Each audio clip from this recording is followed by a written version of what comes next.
Everyone in Manila knows the legend of Balete Drive. The White Lady, the Haunted Tree. The stories whispered in jeepneys and told in hushed voices. But this version, it really happened. My cousin Rhea was 5 months buntis, pregnant, when she started working night shifts in Cubao. She always passed Balete Drive on her way home. Tricycles wouldn't take her through that road, so she walked. It started subtly. Every time she walked past the giant balete tree, she'd feel a sudden heaviness in her belly, like the baby was shrinking away. She brushed it off. One night, at 2:45 a.m., Rhea passed the tree again.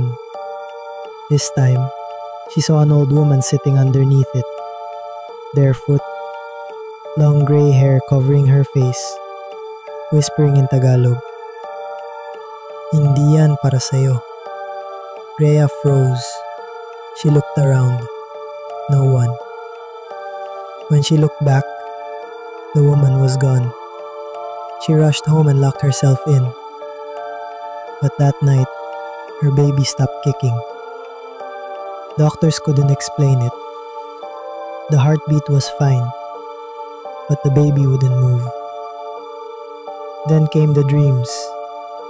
A shadow with glowing eyes hovered over her belly, whispering, "Ilang daang taon na akong hindi nagkakaanak." Rhea's lola was old school, from the province. When she heard what happened, she said, "Dinala ka ng engkanto." Balete trees are gateways, and pregnant women, they're targets. They called an albularyo.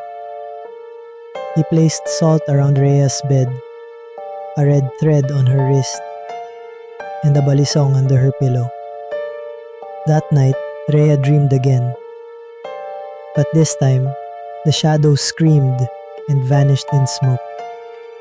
The next morning, her baby kicked. They say the engkanto marked her because she walked past without protection. No garlic, no amulet, no offering. She never took Balete Drive again. And now, every time someone's pregnant in our barangay, we tell them, pag may dinaanang puno sa gabi, huwag kang tumingin at huwag kang sasagot kahit may bumulong.